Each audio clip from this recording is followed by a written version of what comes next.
Radio صدائے حریت جموں و کشمیر آپ سے مخاطب ہے محمد طارق خصوصی اپڈیٹ کے ساتھ۔ مقبوضہ جموں و کشمیر میں پرتشدد بھارتی فوجی آپریشن جاری ہیں۔ مقبوضہ کشمیر کے شوپیاں، بارامولہ اور بڈگام اضلاع میں بھارتی فوجیوں نے بڑے پیمانے پر پرتشدد محاصروں، کریک ڈاؤن اور گھر گھر تلاشیوں کا آغاز کیا ہے۔ بھارتی فوجی ان پرتشدد آپریشنوں کے دوران کشمیریوں کو مارنے، ہراسان و دہشت زدہ اور سزا دینے کے بہانے کے طور پر طاقت کا وحشیانہ استعمال کرتے ہیں۔ مقبوضہ کشمیر میں خوفناک فوجی آپریشنوں کے دوران بھارتی فوجی بچوں اور خواتین کو بھی نہیں بخشتے ہیں۔ گناپورہ میمندر شوپیاں میں گزشتہ روز سے جاری فوجی محاصرے کے دوران ایک نوجوان اعتماد احمد ڈار کو گولیاں مار کر شہید کیا گیا، جبکہ نصف درجن سے زائد افراد پیلٹ اور آنسو گیس کے بڑے پیمانے پر استعمال سے شدید زخمی ہو گئے۔ پورا علاقہ بدستور بھارتی فوجی محاصرے میں ہے، جبکہ وارپورہ سوپور کا بھی گزشتہ روز محاصرہ کر کے فائرنگ اور گاؤں میں مصنوعی روشنی کا انتظام کیا گیا۔ یہاں پوری رات بھارتی فوجی آپریشن جاری رہا۔ عالمگیر کووڈ-19 وبائی بیماری کے دوران بھی مقبوضہ کشمیر میں پرتشدد بھارتی فوجی آپریشن جاری ہیں۔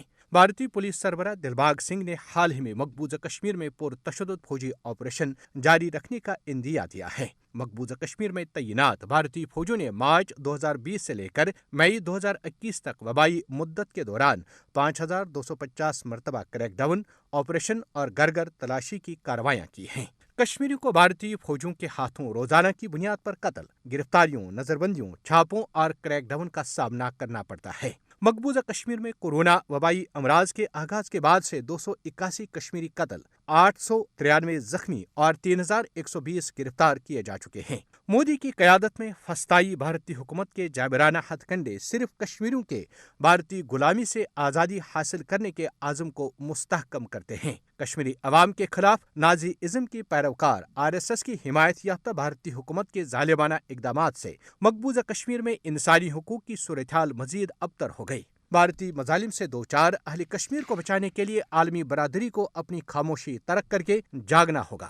جہاں ایک طرف پوری دنیا میں کورونا وبا نے تباہی مچائی ہے اور لوگ انسانیت کے بچاؤ کے حصول کے لیے دوڑ دھوپ میں مصروف عمل ہیں، وہیں فسطائی مودی مقبوضہ کشمیر کی جغرافیائی حیت اور آبادی کا تناسب تبدیل کرنے کی بھرپور کوششیں کر رہا ہے۔ بھارت سے بڑی بڑی بسیں ہر روز لوگوں کو لے کر مقبوضہ کشمیر پہنچ رہی ہیں۔ ان غیر ریاستی افراد کو نہ تو مقبوضہ کشمیر آنے سے روکا جاتا ہے اور نہ ہی ان سے کورونا منفی ٹیسٹ طلب کیا جاتا ہے، جس پر مقبوضہ کشمیر کے تمام مکتبہ فکر تشویش کا اظہار کر کے یہ سوال اٹھا رہے ہیں کہ یہ غیر ریاستی افراد کس کی ایما پر مقبوضہ کشمیر وارد ہو رہے ہیں اور یہاں انہیں لانے کا مقصد کیا ہے۔ خصوصی اپڈیٹ ختم ہوا۔